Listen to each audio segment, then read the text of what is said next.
Thanks so much for joining us here on this Monday. I'm Brooke Hash. Service has been restored for people trying to make a 911 call this afternoon after provider issues caused disruptions for a little more than an hour this morning. If ever this does happen when you require assistance, MetroSafe said you can always call dispatch at 502-574-2111 and hit option 5. Just a note there for you. And a JCPS student will be criminally charged after making a false call to Marion C. Moore High School this morning. It happened just before 10 o'clock. Officers were dispatched to a report of someone hearing active gunshots. JCPS said authorities quickly knew the call was fake and there was no threat to the school, but officers did clear the school as a precaution. The district said a mental health team is available to talk with any students who need it. JCPS also dismissed social media chatter that immigration officers were at the high school this morning, calling those claims false. Tomorrow, the JCPS board will meet to discuss a plan to restore bus routes to some schools. Now, here's what we can tell you based on the meeting's agenda. The timeline to restore service would span 6 weeks, starting with polling families on gas stipends versus bus service. And after determining how many students would use these routes and practicing those routes, service could be restored by mid-March. That's according to the JCPS plan.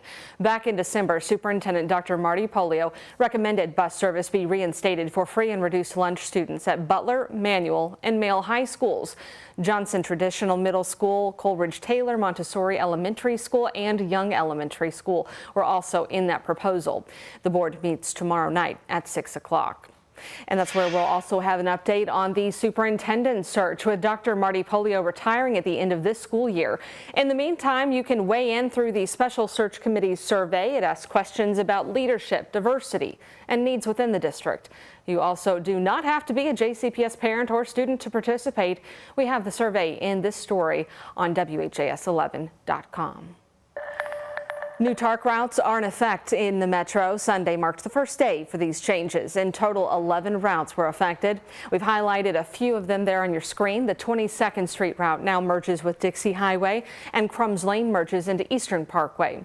The Dixie route ends in Portland, which means riders will have to transfer to get to downtown Louisville. Several routes were not cut entirely, but will run less often.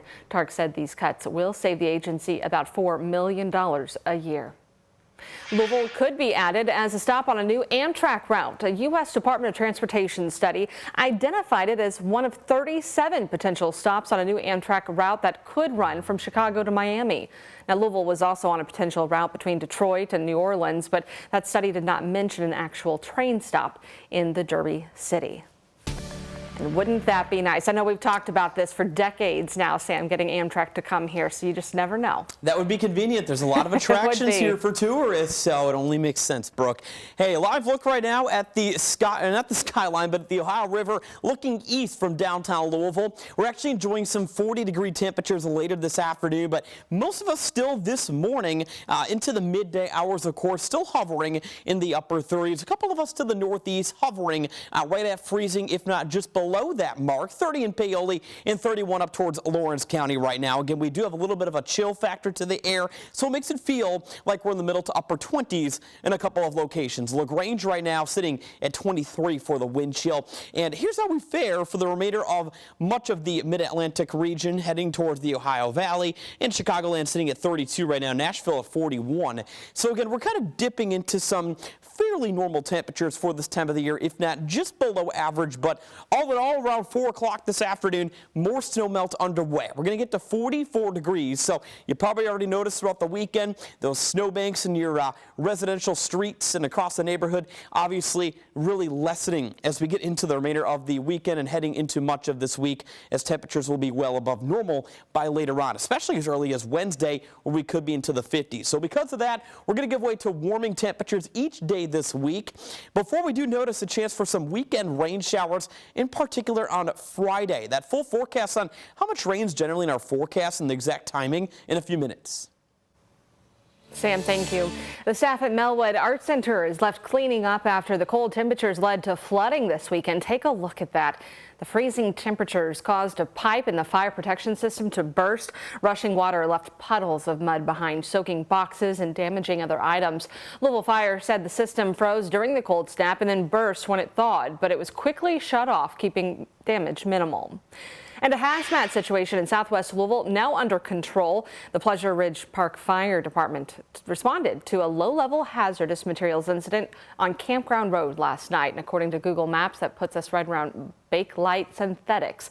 Investigators are still looking into the cause of that incident, but crews said the situation was safely contained, and they were asking anyone who lived within a half-mile radius of that site to keep themselves and their pets away from natural streams, bodies of water. But they said there is no threat to the public or the drinking water.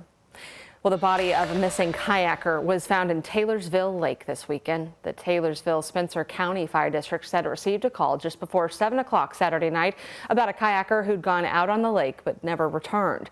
Drone and search teams later found his body in the water. The incident remains under investigation. And a man charged with killing a teenager in Shively faced a judge today. 27-year-old DeMontes Daniel Hutchins was arrested yesterday in connection to the Saturday night shooting. Shively police said they found the teen with a gunshot wound around 6:30 on Kennedy Road near Dixie Highway, and they were taken to the hospital where they died. Daniel Hutchins is charged with murder, tampering with physical evidence, and possession of a handgun by a convicted felon. He's being held at Metro Corrections on $1 million bond. The police are investigating after a man was found dead inside of a car in the Russell neighborhood. Metro Police responded to the shooting just after 2 o'clock Sunday morning near the intersection of 18th and Jefferson Streets. Anyone with information on that shooting is encouraged to call the anonymous tip line at 574 LMPD.